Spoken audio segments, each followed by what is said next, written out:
All right, we want to apologize for the break. We had a technical issue, but we want to welcome you once again back to our discussions with the Bishop of the North American Diocese of the Methodist Church Ghana, Right Reverend Dr. Samuel Edubate Nketia. All right, Bishop, once again, we want to apologize for the break. Yeah. Let's go back to talk about your vision again. I think we went off at the time you were talking about by the time you're done, we should have an official car for the bishop. So if you can just walk us through that, and then we'll come back to where we were. Yeah. Said one of my vision now to what the bishop is not having.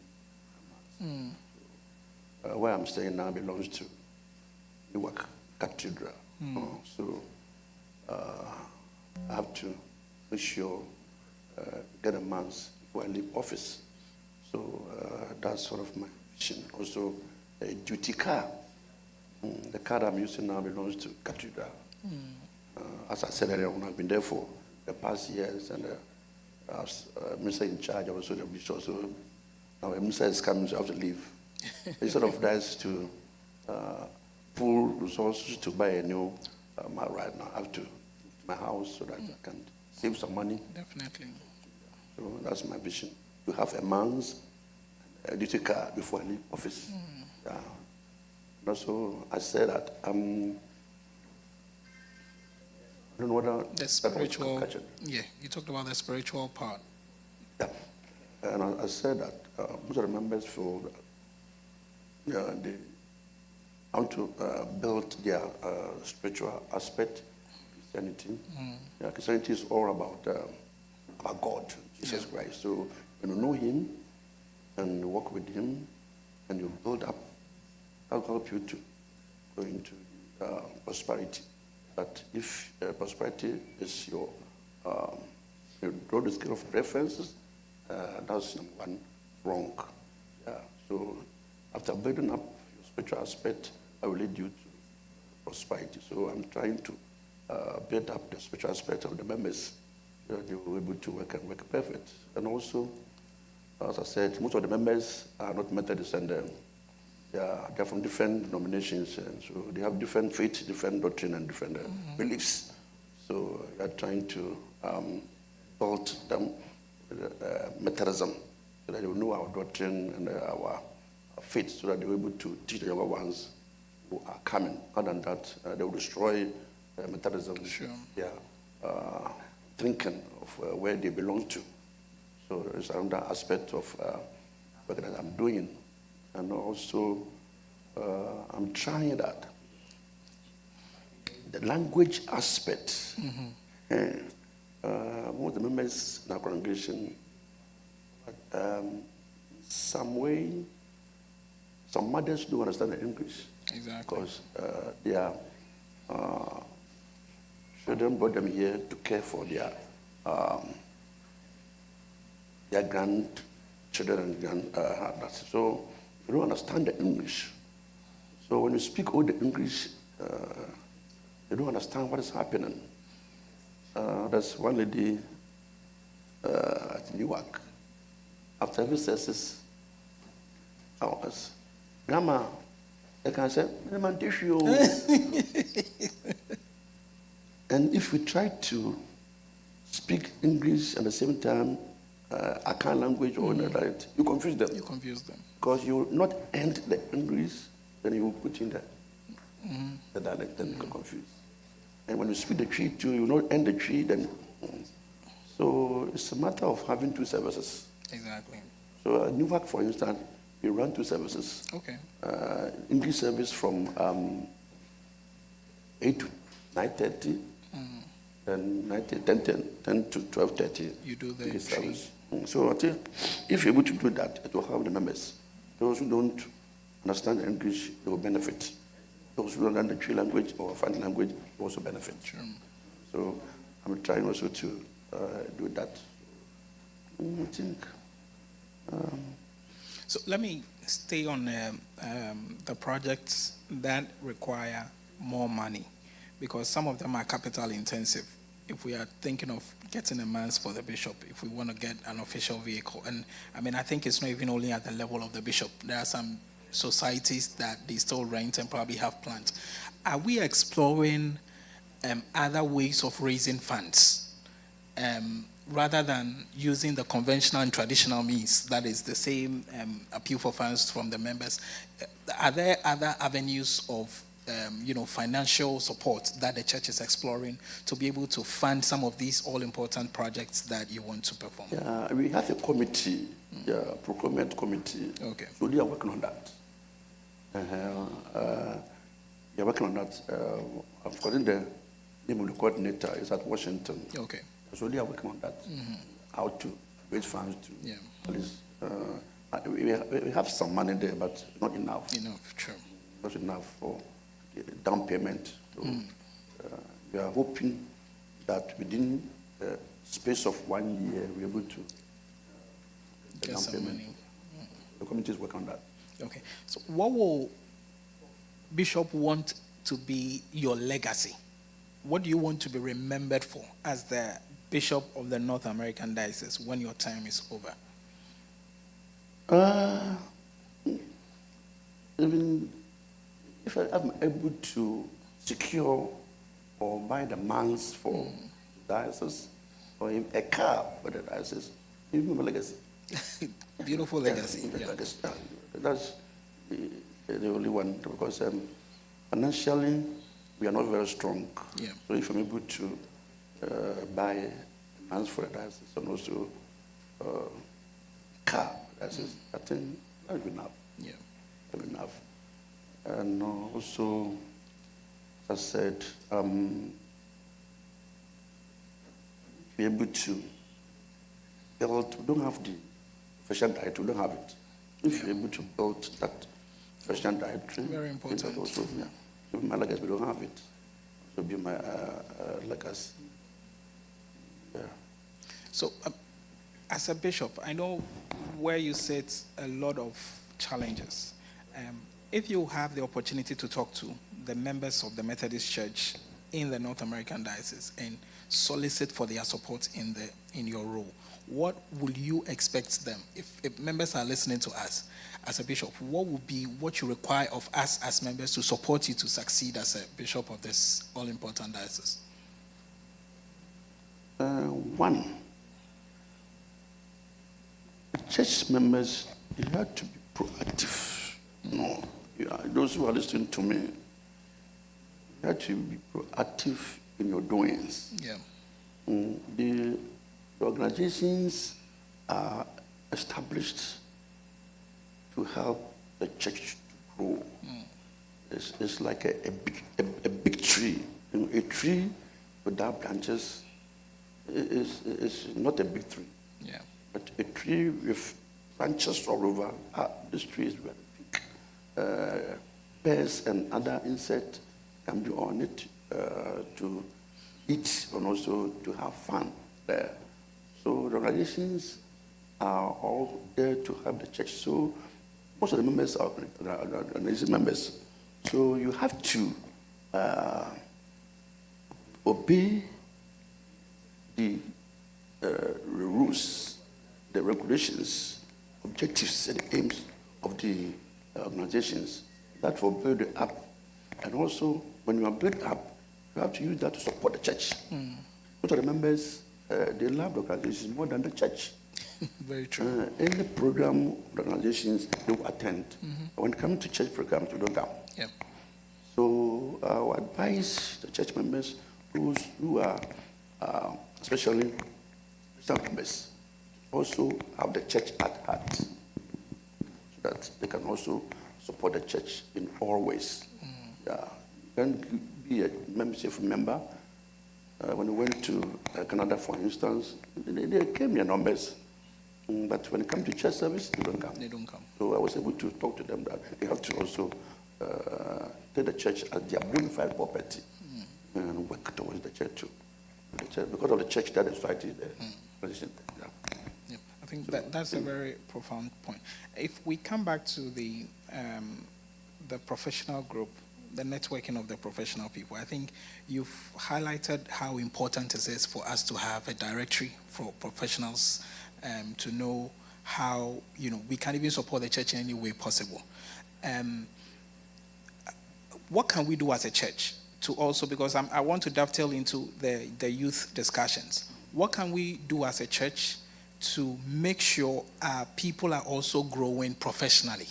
Because sometimes the motivation is not there, especially maybe let's take a young man who has come from Ghana. He's got a job that is earning him some few dollars an hour. The motivation is not there, and these are jobs that involve a lot of effort, energy. The motivation is not there to go to school, to better themselves up and all that. What is the plan of the church? Because I believe that if we're able to build that professional group, it will support the church financially as well.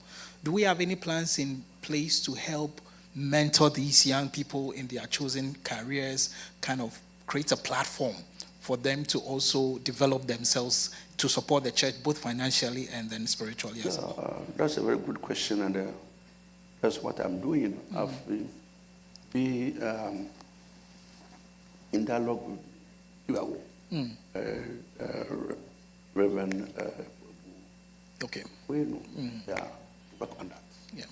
So that we're able to, the societies, able to encourage the young people, you have to follow their academical pursuits. Very good. For them.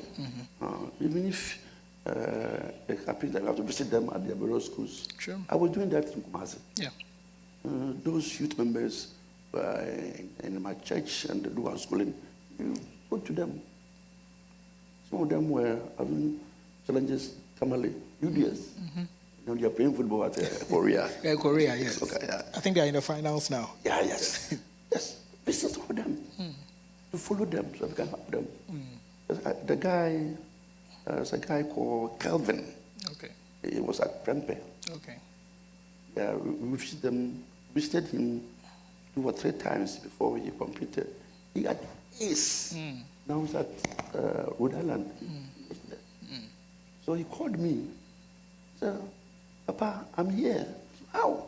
So there's a church at Rhode Island. So I gave his number to the Reverend Prophet Nathaniel. Okay. Then he connected him. Now Kevin is preaching. Wow. At Rhode Island.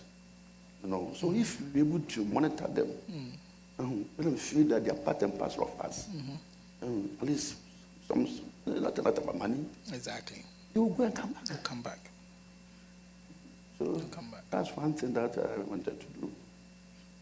I think there's a wake-up call to all the churches. I mean, this is something that has to be decentralized. Churches should have systems and plans in place where we take keen interest, like you're trying to say. Even if it means setting up a committee that does these kind of jobs, going from school, from place to place, maybe. Even if not the visitation in physical sense, calls that, like we showed that keen interest in their development, definitely they will come back. I think we will take another break, and then when we come back, we are going to go into details about this youth development thing again, how we can motivate the young people to partake in the things of the church, and then go for it. We'll be right back. Stay tuned.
the Bishop of the North American Diocese of the Ghana Methodist Church. A little bit about the apathy among the young people in the church. What you highlighted some of the causes, and language was one of them. Now we are torn between how we can appeal to the old people who are not very comfortable in English and the young people who cannot really speak Twi very well, the Akan language or whatever language it is.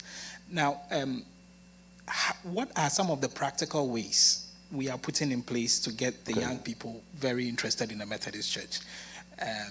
A lot of people, we go to, like you talked about, we go to a lot of churches, we have a lot of young people in the church, but you don't see them very active, particularly in church activities and all those things. What can we do to improve these situations? Thank you very much. One thing we can do is to get them involved in the churches, let me say, the work that the church is doing. Okay. Some of the responsible positions. Responsible positions in the church, you have to include them. Like leaders meeting, for instance. Those who are mature enough, you can appoint them. If the leaders meeting secretary, the strong guys, some are good. They're brilliant, clever, and sharp. So we can just train them and with them when it comes to ushering work in the church. And also use them. And we have, as I said earlier on, we have to motivate them. Those who are students, when they're going back to school, at least call them in front of the altar, we pray and give them an envelope. They'll go and come back to the church. And they'll come and help the church too. But as we have overlooked whatever they are doing and they will allow them to do whatever they wanted to do. So if we motivate them and we put them in the responsible positions in the church, I think they'll work. Even at the steward's office, we can include some of them there to help counting of monies and other things. This is to attest to support what you're saying. I the first time I joined Calvary some years ago. I was really impressed when the young people were going to college. They were called, they were prayed for, and each one of them was given a laptop.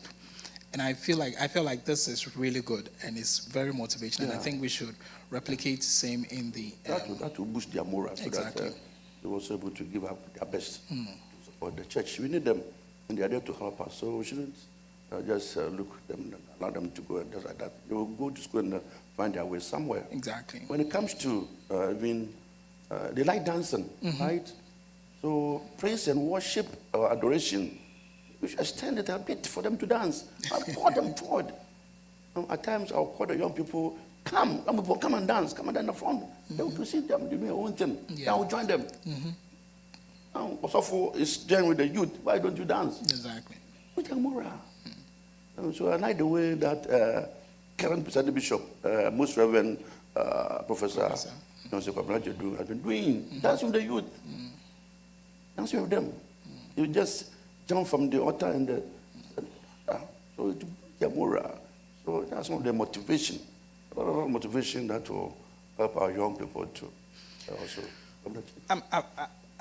There are young people, like we talked about, they go to college, they go to schools, they have other experiences on colleges, join other churches or other fellowships, which seem to be, let's say, a little bit more charismatic, more active and all that.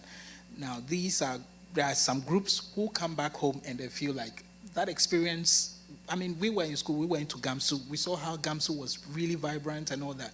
You come back home, that kind of environment is not there. Now, Bishop, I can tell you for a fact, a lot of my friends have joined other churches and stuff.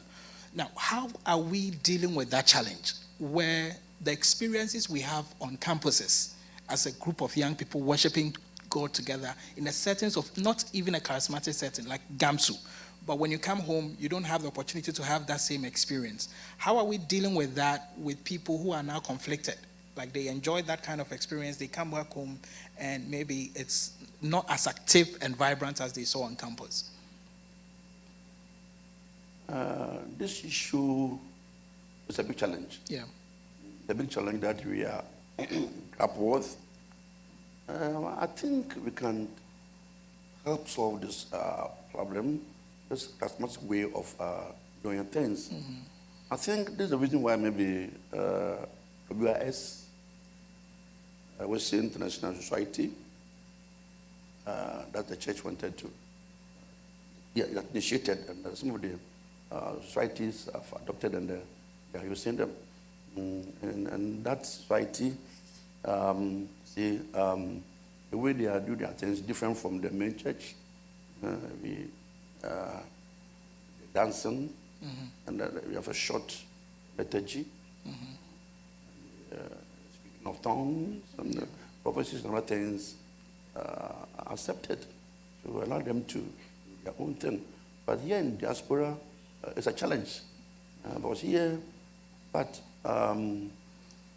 sometimes we go overboard. Okay. We go overboard. It's a society that is under the leaders' meeting. The leaders' meeting controls. Yeah. And make sure things are done right. Okay. And if not only be for the young people, not only for young people, but everybody can join. Maybe it's a form of evangelism that we are using, the community base. So, likewise, in this church, if you have 1 year, maybe you have a different room, they can be there to exercise their gifts and their.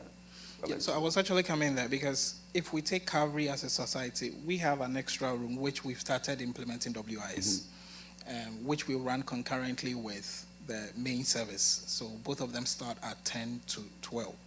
Now, definitely, I mean, so far we've had significant progress. We've had other nationals join us for the service from other countries, and even Americans also joining the service. Now, what is the plan of the church specifically for WIS? What do we seek to achieve? Because, I mean, we have examples in maybe PIWC from the Church of Pentecost. We have examples in First Love from Lighthouse. These are all focused on young people, especially the campuses and all that. And these are the churches that are kind of taking our young people, you know.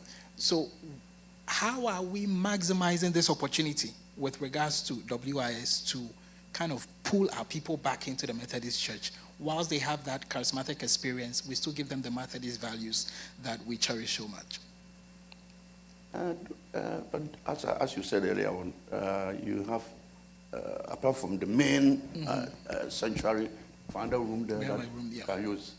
Without any, let's say, disturbing each other. Yeah. So if a church has a different room and they can operate under the strict leaders meeting, yeah, we encourage that. Yeah. So it has come to stay. Exactly. The constitution has come to stay. So this meeting has to take care of that to make sure that things are done right there, so that we can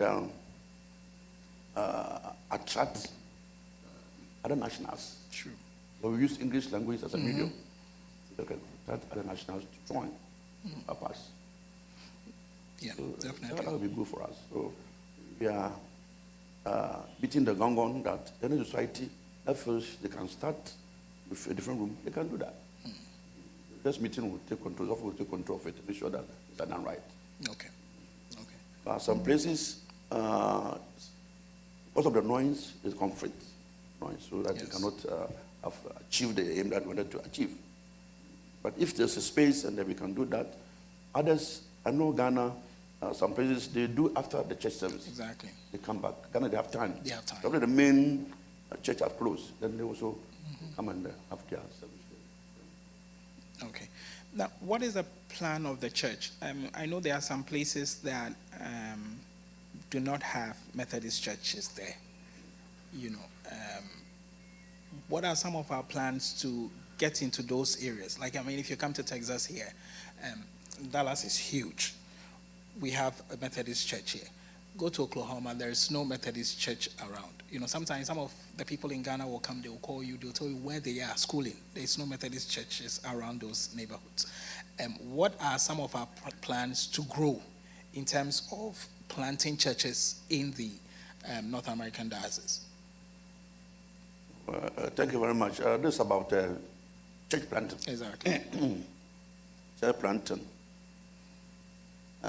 My dissertation for my doctorate was networking in evangelism, the role of the organizations. That's what I use as my dissertation. And I targeted the organizations by trying to ban one of their aims is to evangelize. Sure. Even all the organizations, when you read through their aims and objectives, you see that. Yeah, guild and all that. So every society where a suffer or a caretaker, they have to make the move. Make the move. Like this area, as you said, the suffer here or this meeting here. Oh, there's a place for so and so, so and so. There's some Methodists that will start. Okay. Even they can start from online. The media, that's where media come in. The media has come to help us a lot in networking and this internet issues. So we can start a church there, the phone. Now, there's a church that I have started in the Bronx area. Some of the members, they belong to the United Methodist Church, but they are far away from the church, and now they don't able to come to church. They want to join other churches. Okay. So I'm working with a lady. The husband is a Methodist minister at Community College, that chaplain, Kote. He's helping me. That we can use the phone to start Something. so that we can plant church there. So it depends on Osofo who is there. Osofo Biana, who is poised in evangelism. No? They have to, as a preparative, and they have the vision of establishing. You shouldn't be comfortable at where you are. Exactly. You have to spread your tentacles so that you can also establish church somewhere. Yeah, Bishop, I mean, on the Bishop of the evangelism, I mean, you can disagree with me, but I think that sometimes we are only very intentional about evangelism only during the Elders Gate week. That is when we are very intentional. We are planning evangelism programs, and maybe the whole week, the whole year, some churches don't even plant some of these things to go, especially here in the North American diocese. What is there a way we can actually make this like a culture within the church? In as much as we're encouraging individual habits of evangelism as a church, like we can make it quite emphatic that maybe every quarter or there has to be something we are doing with regards to this evangelism discussion we are talking about. Yeah, thank you. I don't want to say that some of the ministers are lazy. Okay. They are lazy. They are comfortable with where they are. They don't want to go out there. That's a vision. That's a vision. So in the other setup, we have what you call pastor parish relationship committee, EPRC. It worked effectively in the Methodist Church. Okay. The committee will assess you every year. You have a forms that you have to fill.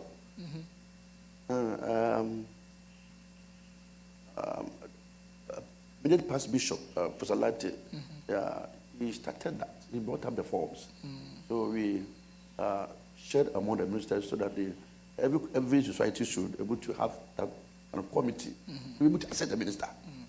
But some of the ministers, they won't allow. They will not allow. So they will just sit on the forms. And so in that forms, there's a question that since during the year under review, right? How many churches did you plan? have we targeted? So if we're able to do that, I think we'll be on our toes. So it's not only at this gate that we'll be able to do camp meeting before we try to establish a church. But the year round. So I thank you for that question. So I think we have to put in more effort to charge my ministers to be up and doing. Though you are not a full-time, But as I said, I was one time a teacher pastor having about 8, 9 societies. I was able to take over one of them. Only one society, a few members, not more than 200. Others have maybe 9 members, and they have 15, 20, 30, and you can't do anything about that church. So I think in America here, the masters are having free time. They're doing their own thing. So I think we have to be more serious with them so that they can work effectively. Exactly. I mean, Thank you very much. is very important to me. And I mean, we have the honorary treasurer here. If we can also insist, because sometimes if you talk to some pastors, the challenge here is financial support. There's no, if you look at the financial statements of many churches, there is no deliberate budgetary allocation for evangelism. So it then becomes like it's a supplementary act, like something we are doing that we are supporting with small amounts of dollars. Is it possible that we can make it a requirement for every society that have a budgetary allocation on your annual budget for evangelism, and then we kind of monitor to be sure that this is being done, so we grow as a church in this diocese? Yeah, I think we can do that, but all boils up to this financial issues. Even Exactly. the assessment, Commander is here, and you're not paying assessment. No, we need assessment to run the diocese. For the wage bill, is for the ministers' advances and their salaries. Even some of them don't pay. So they will complain about mortgage, complain about rent, other things.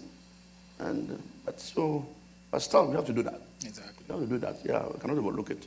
So financial issues for American diocese is a challenge, very good challenge that we are facing, and the government is dying. Thank you. Back to making the church more appealing among the young people, because sometimes my major challenge sometimes is the fact that if you look at other churches around, and I always don't want us to be doing this, but we like compared to other Ghanaian churches that have come here, and then they are growing in numbers, especially on the campuses. Most of the time they are targeting the campuses because Ghanaians are coming to school all the time, and then they are using them to grow us. Why have we not adopted this kind of approach where we also target some of these campuses to grow our churches? Like, recently I closed from work and I saw on my campus that poster there inviting them. Pentecost have started something there. They will have Lighthouse coming over to start First Love or Revival International there. Why haven't we done this, in a while to grow and kind of, like you talked about how we can keep those on campuses more interested in the church and all those things. Why can't we adopt these same strategies since it's proven to work for other churches? Good. Thank you. I'm working out with the DYO. Last year, we started one at Chicago, Campus Ministry. And even we have also challenged Reverend France, Delaware University. Yeah, so also working. So it's in our system. I think it will really help. Yeah, it will really help because people have done it and it works for them. Yeah, so I will have to ask him so far how it has gone. Campus Ministry will help us. Very important. You talked about the financial struggles in trying to grow the church, and treasurer is here, and then how do we? I wish we could have a way where we talk to various societies about how we can grow financially, because it seems we are always depending on the same people to help us financially. You talked about a committee there that is evaluating how we can raise funds. Is it something? If from your experience over all these years, how do you think the societies can explore other means? Is it possible? Is it something that is viable? Is it something that we should consider, exploring other means to raise money other than depending on members to always be supporting us in this whole? Because they are members, it's their exclusive responsibility to support the church. In fact, if it is Ghana, I'll be able to answer this question. But here in the diaspora, church enter into a business, or maybe the money they have to invest, investment. But I know if Really investment that I can talk about. I don't know if the church can open projects, McDonald's or they can have money. I don't know much, but what I can say is about investment. They can invest the money, maybe treasurables or other things that they can have interest for the church. Because, giving out loans, I'm not sure the church can do that. No. And they cannot run transport. Ghana, you can buy a car and run a transport. Yeah. No, they can have a cocoa farm. No, they can buy a gold field and other things. They can get money. They can get a store. That one we have stores. Exactly. At a doom that whereby we get money. Every year. But here, in fact, I don't know much. Not much how we can invest the money to get apart from the tithe and the collection, the harvest, other things. I don't know how we're going to raise much more money to support the church. I think it all comes down to individuals. Other individuals, they have the money that can also talk to them to help maybe also do that. Yeah. I think it comes down to the same issue of the professional directory that you are talking about. I mean, if we had a proper directory of all the professionals and the financial people, we can put them together, they think about these things, and then try to see how best they can come up with these ideas for us to grow. This issue, I've charged the social services, coordinating office for the services. They are in control of the social issues. That maybe instead of every day having sermon from the Bible, we can invite this financial personnel come and talk to us how to build money, and how to work with money. They have others who have that gifts and talent that they can be invited to talk to the members, so that they can also raise funds to support the church. So I've done that, but sometimes maybe I don't know whether for Newark, I know we've done that 3 times. They invited a financial person to come and talk to the members how to grow money. Yeah, I think it's very important, and I'm excited about the fact that the youth development seems to be very important to you. I mean, at the last synod, it was your main topic that we looked at, and I think there's a clarion call to the young people in the church, especially in the diaspora here, that this is the time for us all to get involved.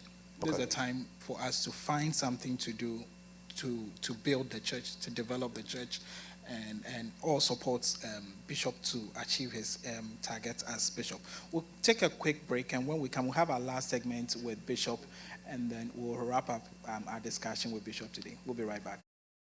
Calvary Methodist Church, DFW, brings to you Harvest Praise 2025 on Saturday, November 1st, 2025.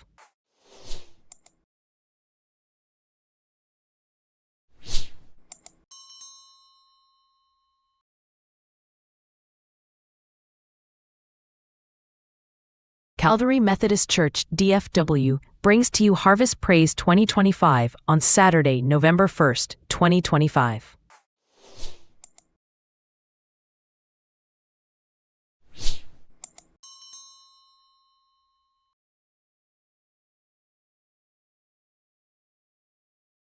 Calvary Methodist Church, DFW, brings to you Harvest Praise 2025 on Saturday, November 1st, 2025.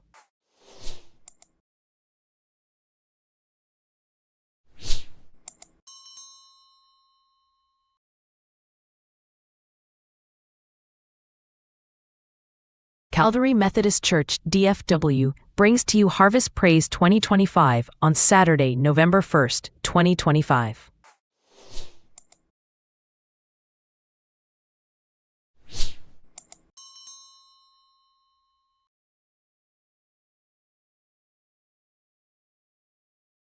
Calvary Methodist Church, DFW, brings to you Harvest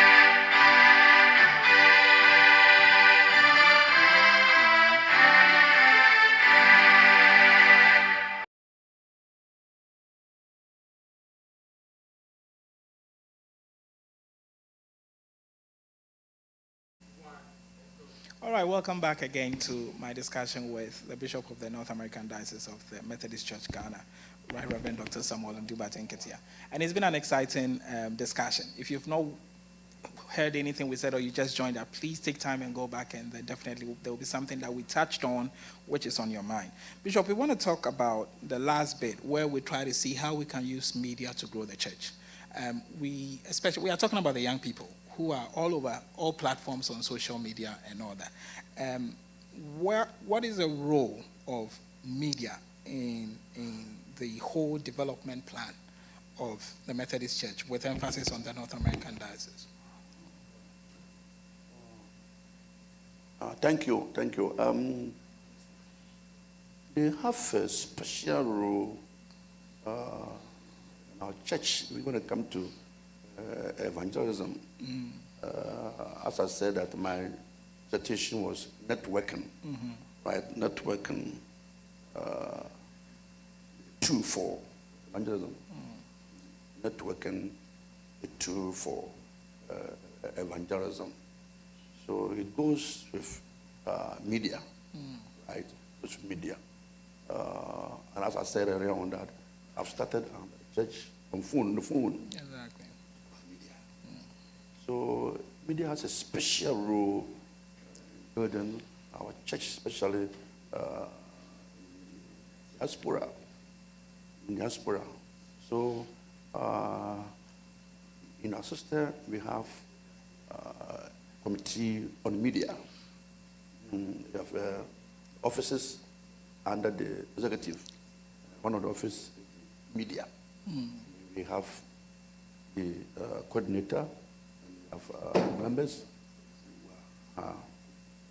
So they are helping us to grow bureau societies. We also have they have here. Exactly. Because how to reach the members? Phone, media, on the TV, YouTube, Facebook, Twitter, TikTok. TikTok. Yeah. I have a. I don't know. You always from Monday to Friday that daily bread. Exactly. Through media, you have them on the Facebook, Twitter, TikTok, and the YouTube. They are all there. So it builds the faith for the members, and also teach them. Exactly. And build their faith, up their faith. Those who are worried, those who are sick. At least when they hear those things, it help them. Though the COVID came to kill, but we have the merits that brought up with the Zoom. The Zoom. So the church has to be serious with the media and support the various societies with the implement Gadgets. the system that they will be needed for that job, so that they can reach out to a lot of people outside there. I think the difficulty is sometimes we fail to appreciate the impact of the media. Many a time when you're even trying to make arguments for maybe purchases, financial issues come up, all these, because maybe we don't see the significance of how important this is in our time and day to day, especially to our old folks. How should we come to that point? Because sometimes you look at some other churches have used the media to significantly grow. And I think I must admit, the church also has done pretty well over the past few years in terms of our presence on Facebook especially. I think we've really done well. The one who handles the Facebook page has done, because now we kind of have a solid presence there.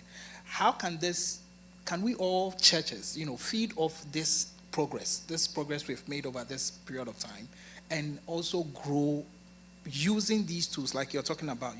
This is your personal agenda that you have said to do, but we are not taking advantage of that in all the other churches. How can we do it, to grow and make budgetary allocations for all these things? Because everything seems to be about money.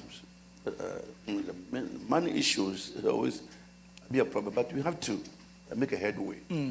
So I think, as I said, the leaders meeting they have to work on that and help us. Every society, at least they can set up some money. Exactly. You know, if the society needed some implement or system for the media, you have to support them and help them. So they can get enough machines for the work to help the church. Yeah. And even the committee that we have, the media committee, they have to come out. Yeah.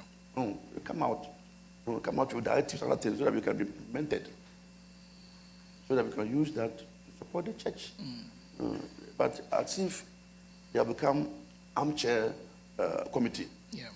sitting down, they don't go into anything. So I think we have to talk to them, to come out with some directives that will help the church to grow in the media system and that. All right. So I'm wrapping up with this, and we just do some quick fire questions, and we'll be out of here, Bishop. How do we, as a church as well, the notion out there about the Methodist Church and some of the Orthodox churches sometimes is the fact that, oh, the Methodist Church is boring and all that. You know, we have this kind of image that does not seem to sit well with a lot of people, especially the young people. How do we, as a church, position ourselves to, I wouldn't say correct some of the misinterpretations we have about ourselves, where people feel like we are born, or should we feel like, oh, this is who we are, so, we don't really care about what people think about us, or these are things we should be pragmatic in solving them? I think now things have changed. Before, it wasn't like this. As the church is lively now, I don't know, but my church is lively. Okay. Because the youth, they love to dance, Sure. as I said, right? And we have, they are allowed to, those who can speak tongues, have to speak tongues. To speak. When it comes to congregation prayers, allow them to pray. We see the mic at certain times. We don't get involved in praying. Exactly. At times, silent prayer. So I think if you're able to do that, allow them to exercise also what they have. Let them to have them, so that they will not be bored. Exactly. For them. So we should allow them, to exercise their gift and grace that they have. Do prayer session, the chapel, allow them to move about. They come to work out. Exactly. And then feel free. Problem. I think that will be okay. Bishop, thank you so much for your time. I'm just going to do these quick questions, and this one, just straightforward questions, and then hear from you on them. What's your favorite book in the Bible? My Favorite book in the Bible? the Bible. Yes.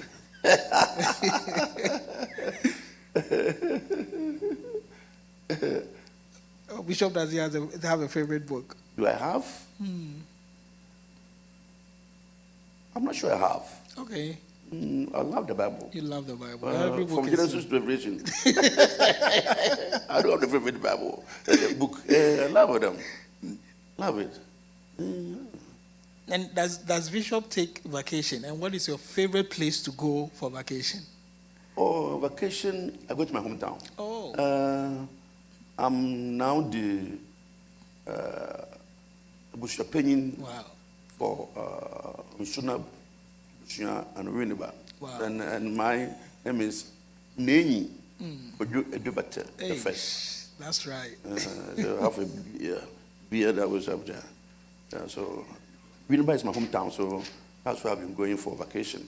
Wow. So I take that opportunity whenever I go for Conferences. and then I'll add You about go 2 or there. 3 weeks vacation. Nice. Yeah. What is Bishop's favorite food? Oh, my favorite food is fufu. Yeah, I love it. Nice. Yeah. Does Bishop like sports? And what's your favorite Yeah, as for sports, that's my field. Okay. As I said earlier Yes, on, that exactly. I wanted to be a sports master. But I was a football player. I can pray. I'm an attacker, right? That's right. Yeah. My father, in fact, when I was a young boy, I was a chorister, and also a football player. The name of my team was Simple Winners. Hey, that's nice. So when we have to travel on Sundays, I will be in my prayer room. My father will be preaching. I will just look Then I will sneak to the vestry, take off my robe. Go then play I football. go with them. But if I don't go, they will lose.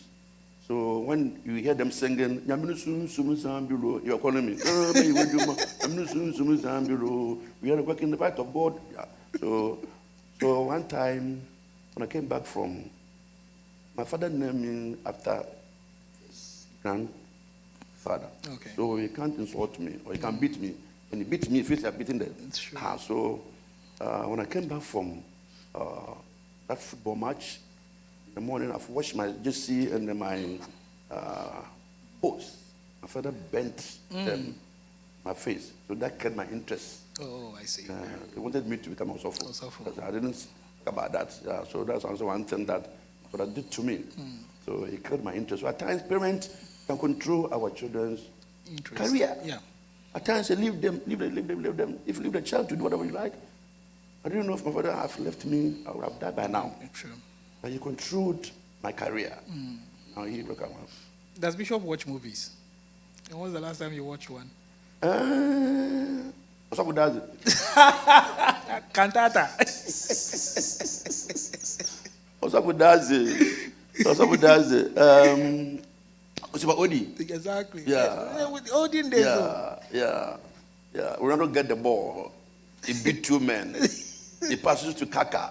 Kaka the ball. He comes back to Ronaldinho. Ronaldo get the ball. Then beat one man in the circle. Inside the circle. On the circle. There's a goal. Beautiful goal. Nice one. So, Bishop, Peter or Paul? Peter or Paul in the Bible? So, I mean, we want to ask you, who do you think made maximum impact, Peter or Paul? Or you think each one of them played their part? Paul. No, it was Peter who started the church. Exactly. But he planted the seed and Paul came up and maybe established more churches. So, Exactly. All right. Thank you so much for your time today, Bishop. After 37 years in ministry, what would you tell us as Methodists today to encourage us to continue serving God and trusting God in all your years you've walked with Him and served Him? Yeah, in fact, as I said earlier on, I really have a story, but it's all based up to your faith that you have with God. You have to be brave, you know, how to brave, and you have to always look up that you have somebody who's leading you. Because in the night around 9 o'clock p.m., I'm riding a bicycle. My light will go off. Yeah. I have to walk about 8 miles alone. I will come home around 1 a.m. I'll be meeting people on the road and just go. So all that, the faith that you have built will help you to conquer the fear. Whatever comes your way, I have my cross on my neck.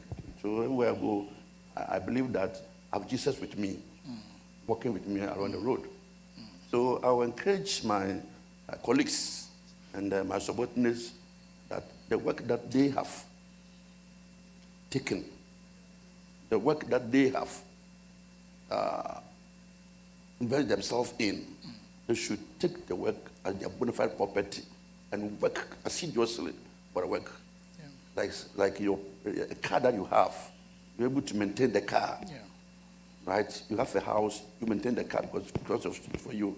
So the work that you have taken or you have chosen, take that work as your property and look at it well, shape it, work on it, and make sure that the job works to perfection. You know, sometimes as if you are a minister, you are not. You are a minister, though a minister is a lay person, but there's a difference. Exactly. It's a difference. As a minister, you try to build bridges. You don't spare bridges. Even if your member have something against you, call that person. What is happening? What I've done to you?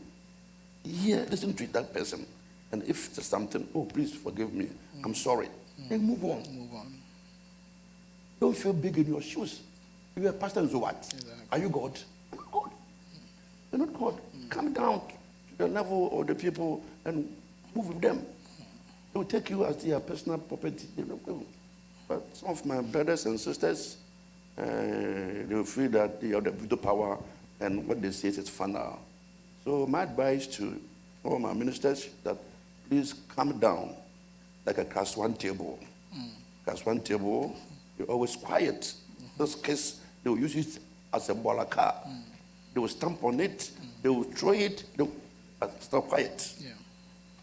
And also, when you are dealing with people, take that person as an orange. If you want to bring an orange, You squeeze squeeze it, you leave it.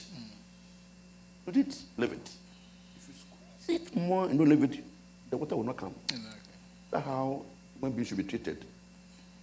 So you can't squeeze human being like this. No, you lose your integrity. You can leave. Thank you so much, Bishop, for your time. It's been an awesome time. Very much. Thank you. We look forward to having you again Thank you. in the near future. Thank you very much. All right. Thank you all who joined us online to follow this discussion. It has been the Help Me to Know series, and my guest today has been the Bishop of the North American Diocese, Right Reverend Dr. Samuel Edubate Nketia. And before I sign off, I just want to invite all of us to join us wherever you are tomorrow at church service right here, 10 a.m. You can join our local service, and if you want to join the WIS too, you can also come around. If you want just the English service, you can join us in any of these services, and we serve God together. We also want to remind you that we have our program, our annual program, Harvest Praise, coming up. And this will be on the Saturday, November 1st, right here in Calvary Methodist Church in Cedar Hill at exactly 6 p.m. Make a date and try to invite someone to join us on this day as we praise God together. My name is Dr. Ernest Bon, and I have been your host for today, and I hope to see you soon. Bye-bye. Praise 2025 on Saturday, November 1st, 2025.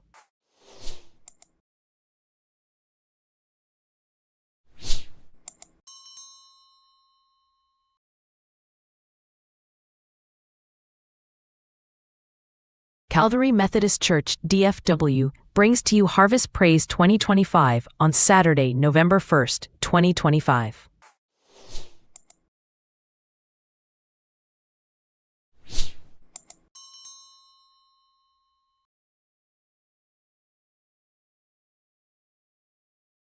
Calvary Methodist Church, DFW, brings to you Harvest Praise 2025 on Saturday, November 1st, 2025.